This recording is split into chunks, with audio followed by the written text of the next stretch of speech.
तेजी से गुलामी दोबारा हमारी तरफ बढ़ रही है। अगर उसको रोकना चाहते हो, अगर इस जातिगत उत्पीड़न से मुक्ति चाहते हो, तो जातियों को तोड़कर आपस में रोटी बेटी का रिश्ता करना शुरू करो। रोटी बेटी का रिश्ता करो, जातियों को खत्म करो। डॉक्टर बाबा साहेब अम्बेडकर बुद्ध का धम्म देकर गए हैं, पूरी दुनिया उसको अपना रही है, 56 देशों में है।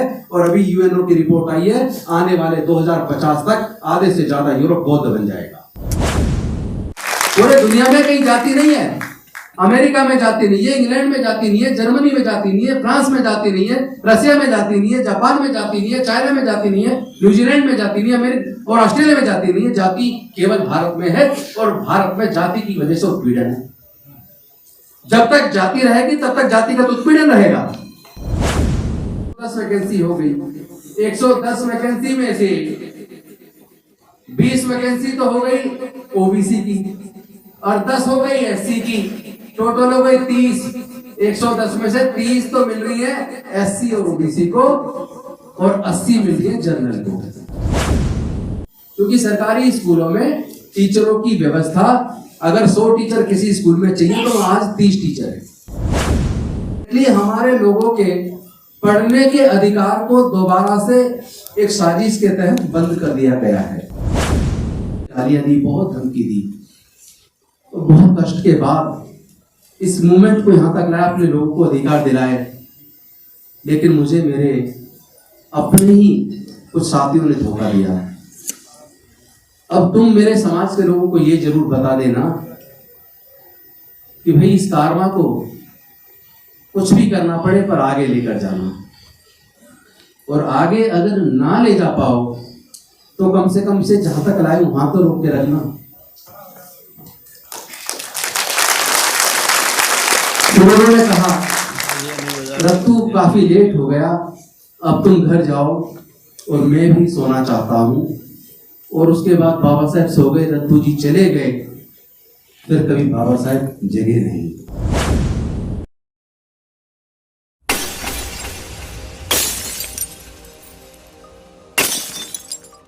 जो हमारे आगे बढ़ने का रास्ता एजुकेशन से खुला था और रिजर्वेशन से खुला था, आज अनफॉर्चुनेटली हमारे लोगों के पढ़ने के अधिकार को दोबारा से एक साजिश के तहत बंद कर दिया गया है।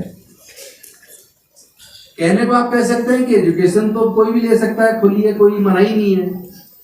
लेकिन मैं आपसे पूछना चाहता हूं, आपके बच्चे जिन सरकारी स्कूलों से पढ़ रहे हैं, उन्हीं सरकारी स्कूलों से पढ़कर, ये सर्वे से रिजल्ट आया निकल के, उन्हीं सरकारी स्कूलों से पढ़कर आज भारत के सर्वोच्च न्यायालय और उच्च न्यायालयों के जितने भी जज हैं 99% उन्हीं सरकारी स्कूलों से पढ़े हैं। जितने गवर्नमेंट ऑफ इंडिया में सेक्रेटरीज है वो भी उन्हीं सरकारी स्कूलों से पढ़े हैं। जितने स्टेट गवर्नमेंट में सेक्रेटरीज हैं जो गवर्नमेंट ऑफ इंडिया की और स्टेट गवर्नमेंट की पॉलिसी बनाते हैं जनता के लिए, वो सारे उन्हीं सरकारी स्कूलों से पढ़े हैं। इसका मतलब सरकारी स्कूलों में काबिलियत की कोई कमी थी नहीं। फिर ऐसी क्या वजह हुई कि सरकारी स्कूलों को धीरे धीरे कमजोर किया और धीरे धीरे प्राइवेट स्कूल और प्राइवेट कॉलेज खोलने शुरू किए। यह है आज का असली मुद्दा जिस पे हमें चर्चा करनी चाहिए, क्योंकि आप यहाँ आए हैं बाबा साहब की जयंती के लिए और अपने चुनाव के लिए। इसके बाद आप चले जाएंगे, फिर आप अपने रोजमर्रा में लग जाएंगे। लेकिन इस लड़ाई को कोई लड़ेगा या नहीं लड़ेगा कि हमारे जिन सरकारी स्कूलों से पढ़ के हम लोग यहाँ तक पहुंचे, आज उन सरकारी स्कूलों को एक साजिश के तहत या तो बंद किया जा रहा है या उनको कमजोर किया जा रहा है। वहां पढ़ने का माहौल नहीं है। जिसके पास भी थोड़ा पैसा हो जाए वो अपने बच्चे को प्राइवेट स्कूल में पढ़ाना चाह रहा है, सरकारी में नहीं पढ़ाना चाह रहा। क्योंकि सरकारी स्कूलों में टीचरों की व्यवस्था, अगर 100 टीचर किसी स्कूल में चाहिए तो आज 30 टीचर है। तो 30 टीचरों से 100 टीचरों का काम कैसे लिया जा सकता है? क्या ये संभव है? पढ़ने का माहौल छोड़ा नहीं। और अनफॉर्चुनेट इससे भी ज्यादा ये है कि पिछले 15 से 20 साल में 1.5 लाख से 1.25 लाख सरकारी स्कूल बंद हो गए। मैं आपसे पूछना चाहता हूं, क्या देश की जनसंख्या कम हो गई है? देश की जनसंख्या तो कम नहीं हुई। तो स्कूल तो और ज्यादा खुलने चाहिए थे। स्कूल और ज्यादा खुलने की बजाय 1.5 से 1.25 लाख स्कूल, या आरटीआई से जवाब मिला है, पूरे देश के अंदर, सारे राज्यों के अंदर टोटल जोड़ा गया तो 1.5 से 1.25 लाख सरकारी स्कूल पिछले 15 से 20 सालों में बंद हो गए और 5 से 6 लाख प्राइवेट स्कूल खुल गए। स्कूलों में टीचरों की भर्ती सरकारी स्कूलों में ना किया जाना, सरकारी स्कूलों को धीरे धीरे कमजोर किया जाना और उसमें नो डिटेंशन पॉलिसी लाकर 1ली से 8वीं तक के बच्चों को ऐसे ही बिना पढ़ाई पास करना और उसमें यह कानून बना देना कि जो 9वीं में फेल हो जाए उसे स्कूल से निकाल दो। ये पूरी की पूरी स्क्रिप्ट, ये साजिश उन लोगों ने लिखी जिन्होंने हमें एक साजिश के तहत 3500 साल गुलाम बना के रखा। लेकिन हम लोग क्या अपने हिस्से की ईमानदारी बरत रहे हैं? हमारी ही तो आंखों के सामने सब कुछ हो रहा है। हमारे ही आंखों के सामने जो डॉक्टर बाबा साहब अम्बेडकर रिजर्वेशन की व्यवस्था देकर गए, इतने सारे पीएसयू जो भारत सरकार ने बनाए पिछले 70 सालों में, पिछले 20 सालों में उसमें से 80% तो बिक चुके हैं। जो बिक गया, प्राइवेटाइज हो गया, वहां आपकी एंट्री बंद, वहां आपकी नौकरी नहीं लगेगी, आपके बच्चों की नौकरी नहीं लगेगी। और सरकारी में भी जहां वैकेंसी 10,000 निकलती थी आज 10 निकलती है। और उसमें भी बहुत बड़ी साजिश ये हुई, जो मेरे साथी जो मंच पे बैठे हैं आप भी जानते हैं, जो रोस्टर जो चेंज हुआ, आज एक विभाग में वैकेंसी निकालते हैं मान लो सपोज करो 11 और 10 विभाग में या 10 तरह की वैकेंसी निकाली 11 11 11 11 10 जगह 11 11 वैकेंसी निकाली तो टोटल हो गई 110 हो गई ना। लेकिन रोस्टर के हिसाब से जब वैकेंसी पोस्ट बेस्ड रोस्टर जो की उसमें कर दी, पहली वैकेंसी जनरल को, दूसरी जनरल को, तीसरी जनरल को, चौथी ओबीसी, 5वीं जनरल, 6ठी जनरल, 7वीं एससी, 8वीं ईडब्ल्यूएस, 9वीं जनरल, 10वीं जनरल। मतलब कहने का मतलब ये 11 में से 7 वैकेंसी जनरल को, 1 वैकेंसी ईडब्ल्यूएस वो भी जनरल को, 2 वैकेंसी ओबीसी को और 1 वैकेंसी एससी को। तो 110 में से जब वो 11 वैकेंसी अलग अलग टुकड़ों में निकलती है तो 11 में से 2 ओबीसी को मिलती है, 1 एससी को मिलती है, 7 जनरल को और 1 ईडब्ल्यूएस वो भी जनरल को, यानी 11 में से 8 चलेगी जनरल को। तो अगर 11 10 जगह वैकेंसी निकली, 110 वैकेंसी हो गई।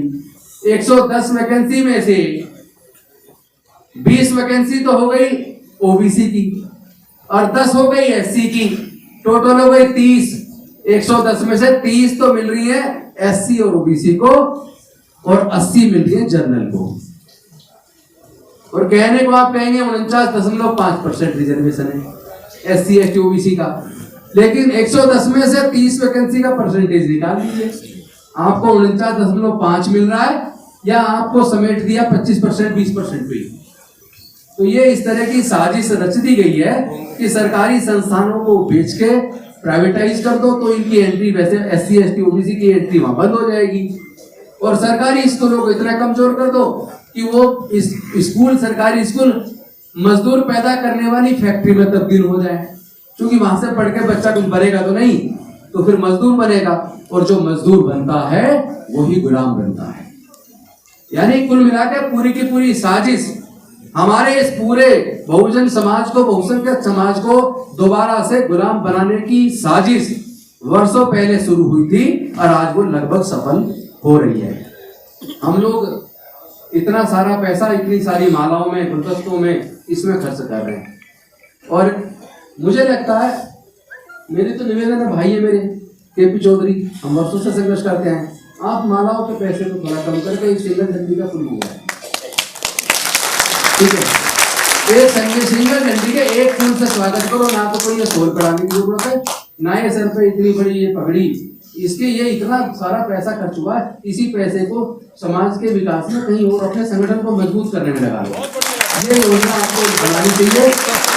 और हमारी गलती है कि हमने कैडर स्थापित नहीं किया, उन्होंने आरएसएस का कैडर स्थापित कर दिया, वहां से कैडराइज होकर लोग निकल रहे हैं और वो किस तरह, आप जानते हैं किस तरह उन्माद फैला रहे, लोगों में भय पैदा कर रहे हैं, डर पैदा कर रहे हैं। जानते हैं वो भी है कि इससे देश में जो लोग जहां रह रहे हैं वहीं रहेंगे, कहीं नहीं जाना। कोई सोचता हो कि इसको पाकिस्तान भेज देंगे, इसको वहां भेज देंगे, पाकिस्तान हमारे देश के एक नागरिक को भी स्वीकार नहीं करेगा। ये गलती दिमाग में गलतफहमी निकाल दे रहा है कि भाई पाकिस्तान इसको भेज देंगे और उसको वहां भेज देंगे। सबने भारत में रहना, सब भारत की मिट्टी में पैदा हुए, सब भारतवासी हैं। बाबा साहब कहते थे मुझे ये बात पसंद है, मैं पहले भी भारतीय हूँ और अंत में भी भारतीय हूँ। तो भारतीय बनो। पूरे दुनिया में कहीं जाति नहीं है, अमेरिका में जाति नहीं है, इंग्लैंड में जाति नहीं है, जर्मनी में जाति नहीं है, फ्रांस में जाति नहीं है, रशिया में जाति नहीं है, जापान में जाति नहीं है, चाइना में जाति नहीं है, न्यूजीलैंड में जाति नहीं है, अमेरिका और ऑस्ट्रेलिया में जाति नहीं है। जाति केवल भारत में है और भारत में जाति की वजह से उत्पीड़न है। जब तक जाति रहेगी तब तक जाति का तो उत्पीड़न रहेगा। तो अगर जाति की वजह से उत्पन्न है तो जाति को खत्म करने की जरूरत है। पर क्या हम लोग जाति खत्म करने को तैयार हैं? हम ये तो कहते हैं हमारे साथ जातिवाद हो रहा है, जातिगत उत्पीड़न हो रहा है, लेकिन हम ही वो लोग हैं जो बोर्ड लगा के कहते हैं दी ग्रेट चमार, दी ग्रेट वाल्मीकि। अरे सब अपनी अपनी जाति को ग्रेट बता के जाति व्यवस्था को मजबूत करने में लगे हुए। तो जाति को खत्म करोगे या नहीं करोगे? डॉक्टर बाबा साहब अम्बेडकर इस बात को बहुत अच्छे से समझ गए थे कि जब तक जाति रहेगी तब तक जाति का तो उत्पीड़न रहेगा, और जाति की वजह से हमारा हजारों साल तक उत्पीड़न हुआ है और जाति ब्राह्मण ने बनाई। उसका सारे संसाधनों पर कब्जा है। खेत की जमीन, जल जंगल जमीन कोई माँ के पेट से लेकर पैदा होता है? उनके पास जमीन है, हमारे पास जमीन क्यों नहीं है? क्या हमारे समाज के लोग अपना हिस्सा मांगेंगे या नहीं मांगेंगे? हमारा हिस्सा कहां गया? दुनिया ने तरक्की की, भारत ने भी तरक्की की, पर तरक्की में हमारा हिस्सा कहां है? क्या बहुजन समाज के लोग अपने हिस्से की बात कभी करेंगे या नहीं करेंगे? केवल ले दे के नौकरी मिली थी, वो भी नहीं। तो पॉलिटिकल रिजर्वेशन बाबा साहब ने दिया, लेकिन वहां जाकर गूंगे बहरे बन के बैठ जाते हैं मंच के ऊपर, संसद के अंदर बैठ जाते हैं, विधानसभा के अंदर बैठ जाते हैं, समाज के दुख दर्द की बात करते नहीं, उनके मुद्दों को उठाते नहीं, गुलाम बन के बैठ जाते हैं, पट्टा डाल रखा है लोग। दुख मरना चाहिए।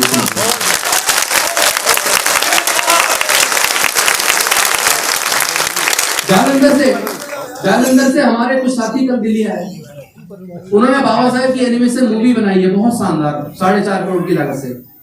उन्होंने उसका कुछ सीन मुझे दिखाया। उसका लास्ट सीन जब उन्होंने मुझे कल दिखाया, मैं वो सीन आपको बता रहा हूँ, हो सकता है आपके दिल को टच करे।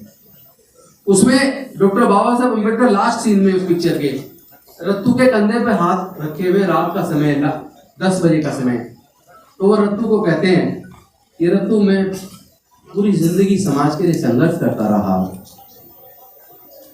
और आज मुझे लगता है कि मैं कभी जिंदगी में सोया नहीं हूं और मुझे ऐसा लग रहा है आज मैं बहुत इत्मीनान से सोऊंगा।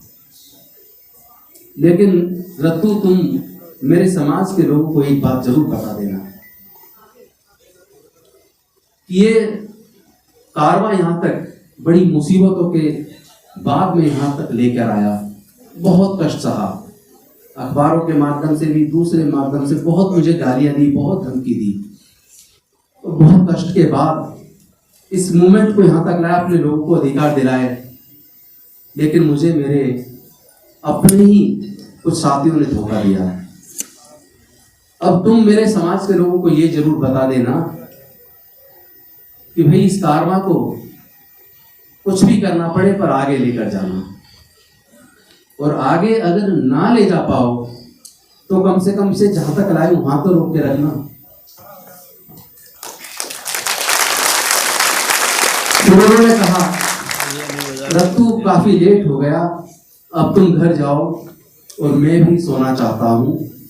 और उसके बाद बाबा साहब सो गए, रत्तू जी चले गए, फिर कभी बाबा साहब जगे नहीं।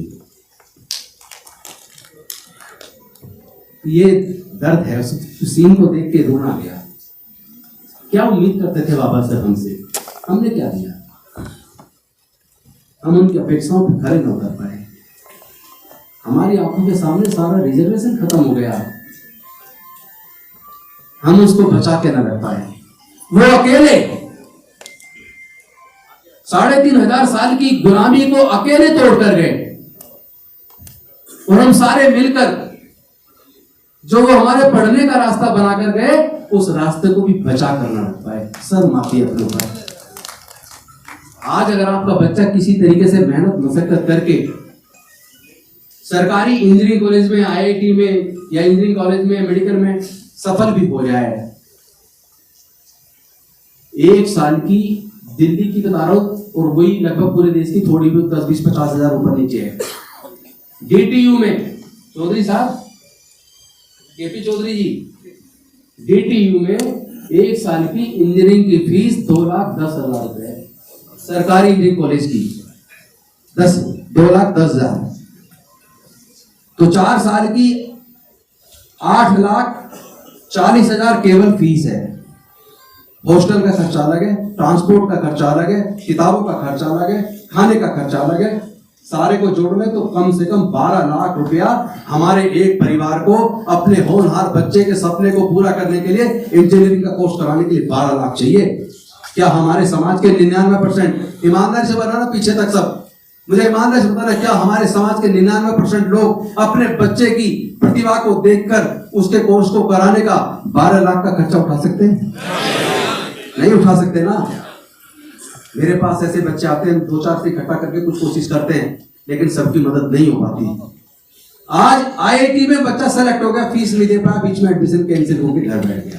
कभी ड्रॉप आउट रेट देखो, कितने एडमिशन फर्स्ट ईयर में हुए और सेकंड ईयर में फीस ना देने की वजह से उनका मतलब इंजीनियरिंग से एडमिशन कैंसिल हो गया, IIT से एडमिशन कैंसिल हो गया, और कुछ का तो फर्स्ट ईयर की भी फीस नहीं दे पाए। शर्म नहीं आती कि हमें आनी नहीं चाहिए?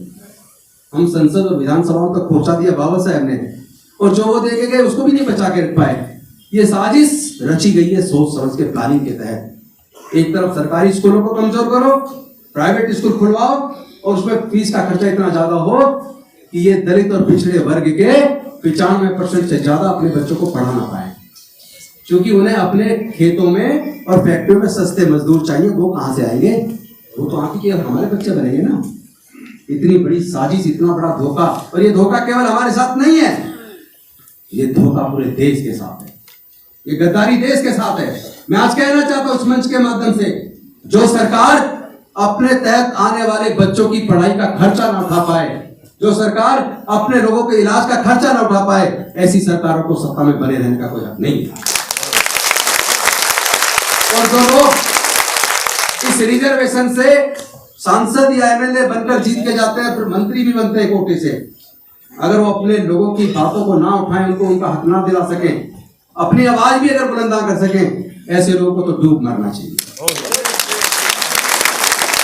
इसलिए मरना तो सबको एक दिन निश्चित है, हम भी मरेंगे, आप भी मरेंगे, जो आया वो जाएगा। बुद्ध ने कहा हर चीज अनित्य है, तो मरना तो सबको है। पर कुछ ऐसा तो कर जाओ कि अपने मन में ये तसल्ली तो हो, बाबा साहब की मूर्ति के सामने खड़े होकर शर्म से आंखें तो ना ले जाओ, कम से कम ये तो कह सको कि बाबा साहब मैंने अपने हिस्से की ईमानदारी बरती है, मैंने अपनी जिम्मेदारी निभाई है। यही कोशिश मैं भी कर रहा हूँ, यही कोशिश मैं भी कर रहा हूँ। और आपसे भी निवेदन करता हूँ कि हम लोग समाज को रिप्रेजेंट करें। रिजर्वेशन नहीं है, रिप्रेजेंटेशन है, जो समाज के लिए दिलवाया था। ये किसी एक व्यक्ति के लिए नहीं दिलवाया, ये रिप्रेजेंटेशन पूरे समाज के लिए दिलवाया था। तो हम लोग जो नौकरी में आए हैं, हम लोग जो अलग अलग संस्थानों में आए हैं, हम लोग जो MP MLA मंत्री बने हैं, हम लोग पूरे कम्युनिटी को रिप्रेजेंट कर रहे हैं। पर क्या वास्तव में रिप्रेजेंट कर रहे हैं या धोखा कर रहे हैं? ये अंतर करना पड़ेगा, और हमें अपने समाज को आज एकजुट करने की जरूरत है। जब तक हम जातियों में बटे रहेंगे, तब तक शोषण हमारा चलता रहेगा, और बहुत तेजी से गुलामी दोबारा हमारी तरफ बढ़ रही है। अगर उसको रोकना चाहते हो, अगर इस जातिगत उत्पीड़न से मुक्ति चाहते हो, तो जातियों को तोड़कर आपस में रोटी बेटी का रिश्ता करना शुरू करो। रोटी बेटी का रिश्ता करो, जातियों को खत्म करो। डॉक्टर बाबा साहब अम्बेडकर बुद्ध का धम्म देकर गए हैं, पूरी दुनिया उसको अपना रही है, 56 देशों में है। और अभी UNO की रिपोर्ट आई है, आने वाले 2050 तक आधे से ज्यादा यूरोप बौद्ध बन जाएगा। आज जितने दुनिया में फिल्म कलाकार हैं, 67% से ज्यादा बौद्ध हैं पूरी दुनिया के। और जिस तरह युद्ध का वातावरण पूरी दुनिया में चल रहा है, और जातीय धर्म के नाम पे जो उन्माद बढ़ रहा है, उसमें वो समय बहुत जल्दी आने वाला है जब दुनिया में लोग दुखी हो जाएंगे, परेशान होंगे, और वो कहेंगे अब मुझे शांति की तलाश है। और शांति बुद्ध के धर्म में है, धर्म नहीं है। किसी भी धर्म का आदमी बौद्ध बन सकता। बौद्ध का मतलब एक ऐसी जीवनचर्या जो अंधविश्वास, पाखंडवाद को ना माने, जिसके मन में सबके प्रति दया, ममता, करुणा हो, समता, स्वतंत्रता, बंधुता और न्याय हो, जो सबके कल्याण की भावना रखे। वो किसी भी धर्म को मानने वाला भी बौद्ध हो सकता है, जो अपने जीवन के फैसले बुद्धि और विवेक से ले, वो बौद्ध हो सकता है। इन्हीं शब्दों के साथ, इस आशा और उम्मीद के साथ कि आप लोग मेरी बात को दिल से समझेंगे कि जो बाबा साहब हमसे चाहते थे, कुछ तो हम अपनी ईमानदारी से पूरा करें। ये आप पूरा करेंगे। मैं पुनः आप सबको डॉक्टर बाबा साहेब अम्बेडकर जी की जयंती की शुभकामनाएं देता हूँ। पूरे LIC परिवार को, सारे हमारे अतिथिगण को, सबको मैं नमो बुद्धाय जय भीम करते अपनी वाणी को विराम देता हूँ। बहुत बहुत धन्यवाद, शुक्रिया, जय हिंद, जय भारत।